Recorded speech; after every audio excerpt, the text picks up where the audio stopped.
So today I'm talking about how to go no contact without getting pulled back into the relationship.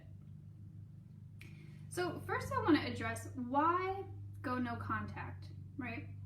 Because so many experts in this area recommend going no contact when you're leaving a toxic or abusive relationship.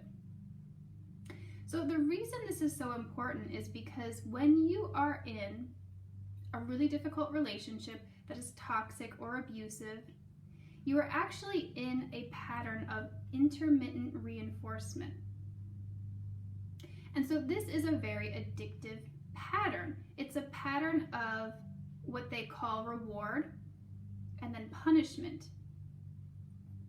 And it's a cycle, and it's what makes these relationships so difficult to leave. It's because it's actually altering your brain chemistry, and it is literally addictive. So the goal here of the no contact is to give yourself time to heal and to break those addictive patterns and bonds. Because these are not ordinary breakups here. These are not breakups where you guys just went your separate ways or you grew apart. No, these are very, very literally addictive relationships. And so that's why the recommendation for no contact is so important, because in order to break an addiction, in order to rewire those patterns in your brain that keep you looking for that dopamine hit that you get occasionally in these relationships, no contact is the way to do it. Don't get me wrong, it's an incredible challenge to do.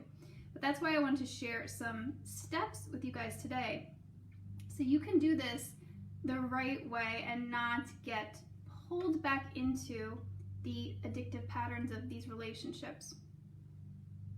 So the first thing that I recommend doing is to remove all of the items in your house that remind you of your ex or your apartment, wherever you are. And the reason for this is because, again, this is your time to heal, to give yourself space from the person, from the relationship. So you don't want to be constantly triggering yourself while you're going through this healing process.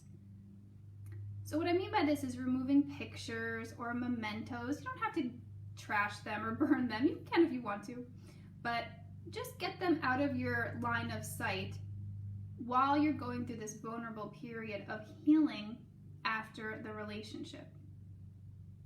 So, and what I also include in this is to unfriend or block your ex from social media.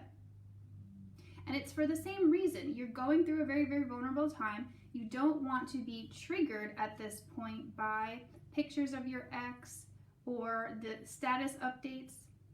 And what I also recommend too is if you can do the same thing with their friends or family, just clear your social media feed of this person temporarily.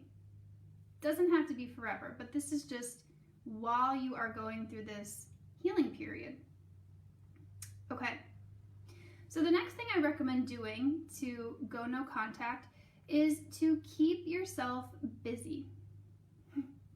So I laugh because I'm not a person that recommends distracting yourself from your emotions.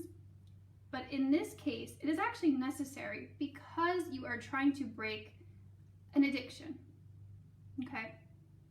So by keeping yourself busy or distracted, I mean start new hobbies, do things that you've always wanted to do but you've never had time to do, or old hobbies that you just got too busy to do. And this is important because this is another way you are rewiring your brain.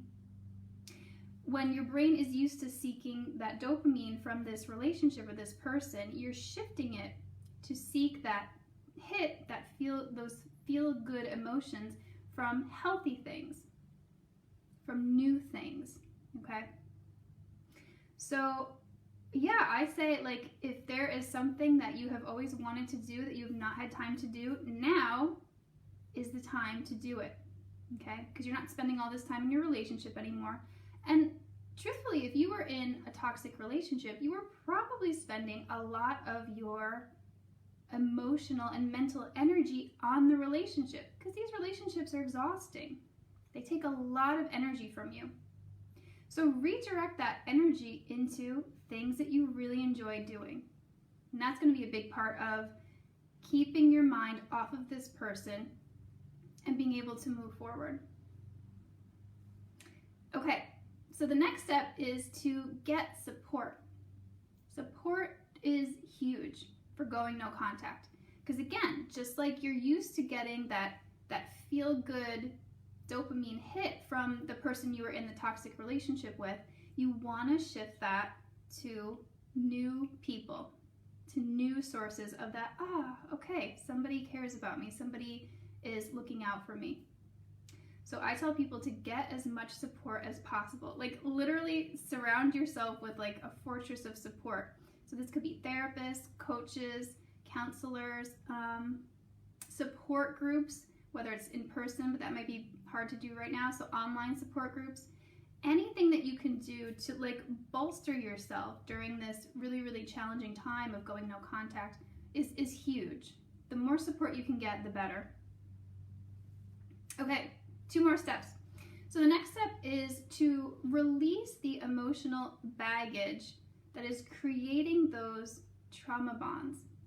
This is like my secret weapon that I use with the women that I work with.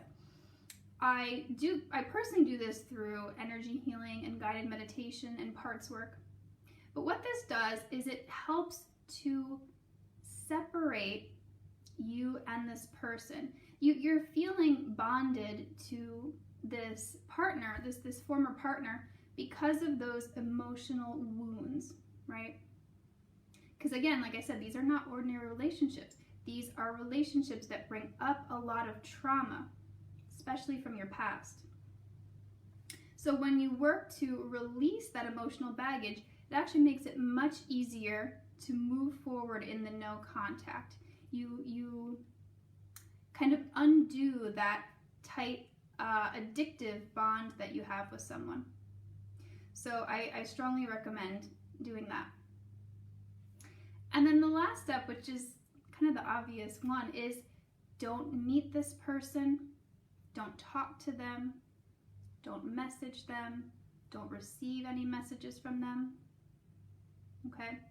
Because while you're going through this healing period, you do not want to continue to reinforce that addictive pattern with this person, okay? And when you do that, when you see someone, when you receive a message from someone, it gives you that little bit of dopamine, that little bit of hit of the feel-good emotion, and that's what keeps you in this cycle of a toxic or abusive relationship. So the more you can eliminate the interaction that you have with this person in any form, the better.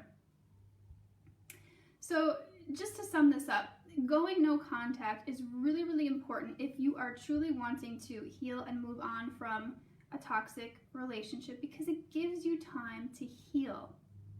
It gives you that space. It gives you that perspective that you really can't get when you're right in the thick of it with someone. Okay? All right, guys. I hope this was helpful. Let me know if you have any tips that you have found, if you have gone through this situation yourself, if you've gone through no contact and you have some tips or strategies for us, please feel free to send them in, leave a comment. Or yeah, if you have any questions about going no contact, send me a message and I would love to offer you that support. All right, guys, thanks for watching. I will talk to you soon.